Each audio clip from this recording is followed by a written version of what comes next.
Hey there, lovely teachers. Today I want to tell you about the number one mistake that I see teachers making. And yes, I know that's a bold statement, but I stand by it. I think this is one of the biggest mistakes in most teachers' lessons. So this is something I've seen again and again in my own teaching, for sure. I'm absolutely guilty of this.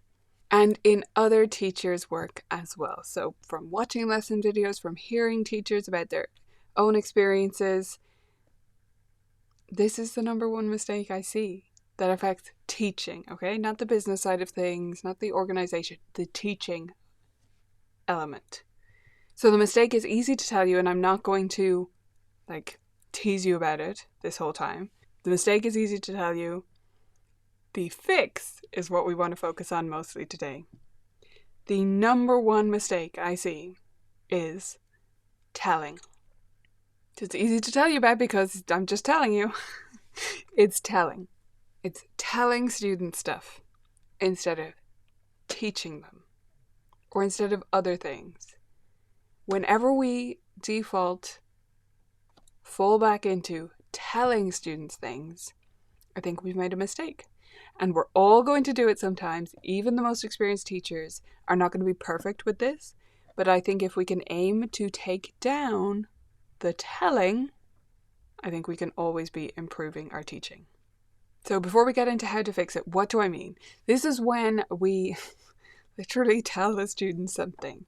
So, hey, you see that symbol there? That's a sharp. It means we play this note here. Has the student really learned that? Maybe because it was short, but maybe not too.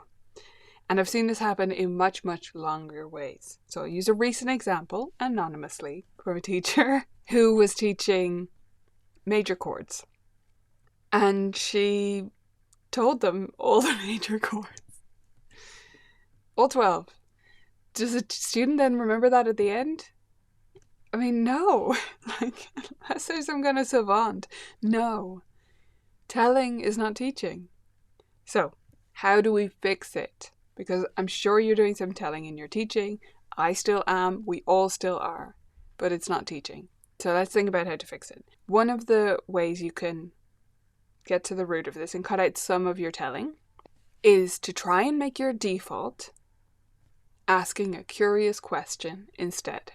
So, how can we bring curiosity into that situation rather than just telling the student about that thing? Yes, it will take longer, but over the long term, it won't take longer. It will be a shortcut because they will actually learn it. So you need to ask a student a question. Some would call this a guiding question, but I like curious questions because I think it's more broad. We're asking them something to hopefully spark their curiosity, to get them to think. Now, we're not saying, what do you think that symbol means? Because they've never seen a sharp before. Like, how would they know that unless there's an info box on the page? And that's not really very curious. That's just reading off a page. But can we ask them questions that guide them to think about the fact that we haven't encountered any way of using the black keys from notation? How are we going to rectify that, you know? Every time you almost tell a student something, see if there's a way to ask a curious question instead.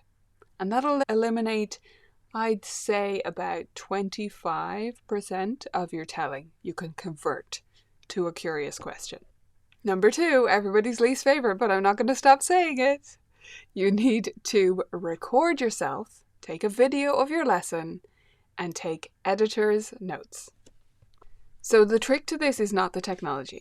A lot of people, when I bring this up, gets hung up on the technology. Oh, but what will I use to record it? And I use my phone in lessons, so I can't use that, and blah, blah, blah. Sure, you need to sort out the technology. That's not actually the biggest factor. The biggest factor for making use of this is splitting your personality. So when you're recording the lesson, if you do it enough, if you record enough, you'll be able to just forget the camera is there. You will just teach like a normal human you. Okay? At first, maybe you won't.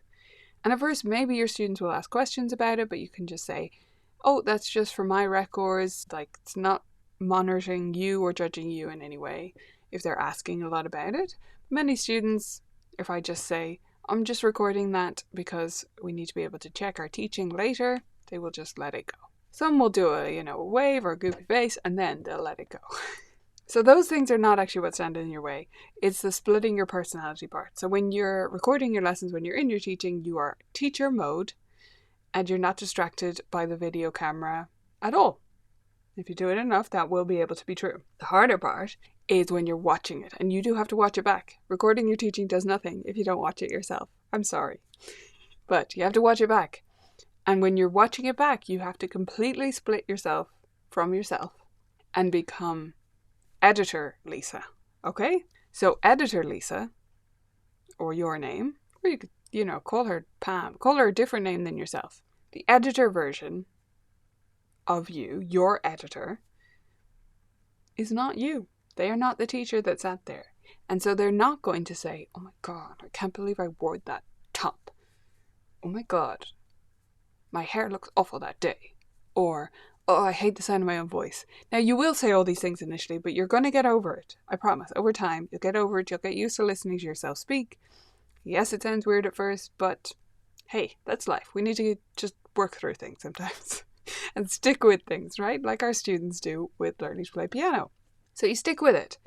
You get over watching yourself, and then you find your editor mode. And your editor mode is watching that analytically and maybe pausing it sometimes and thinking, how could I have edited what I just said? So sometimes you can edit it by removing some filler words like, that sentence took me a really long time to come out with, and the student actually looked quite bored, and I could have said 3 words. Like, that's often true, that extreme. And then there's also the moments where you catch yourself just telling a student something. You can delete it or you can replace it, but like literally take notes. This is how I would edit this. If I was able to redo this lesson, which I'm not, but I also am because I teach more lessons every week, this is what I would change about how I said this. And the next time you teach that lesson, you won't perfectly come out with the exact edited version. You're just taking those notes, digesting them, and repeating that process over time, and you will eventually digest a lot of that information and start saying the thing you think is almost the perfect thing to say right away. This video is sponsored by Vivid Practice. Managing student assignments shouldn't be a hassle. VividPractice.com makes it easy to track progress, streamline assignments, and encourage better practice habits without the clutter of unnecessary features. Designed by music teachers for music teachers, Vivid Practice keeps students engaged with simple, effective tools like practice modes, progress tracking, and built-in messaging. Spend less time managing and more time teaching. Try VividPractice.com today with a free account. Number 3, in terms of getting rid of the telling from your teaching, is to make a rule with yourself and try to stick to it as thoroughly as you can. And that is, you never tell a student anything without an action attached to it.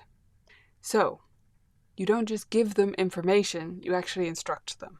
And this is hard for some teachers to break because we're so focused on fixing a lot of the time in our teaching, right? We're thinking, oh, I need to fix that, I need to fix that, the student's wrists are too low, I need to fix that, the student isn't playing with good dynamics, I don't like the way they did that crescendo, I don't like...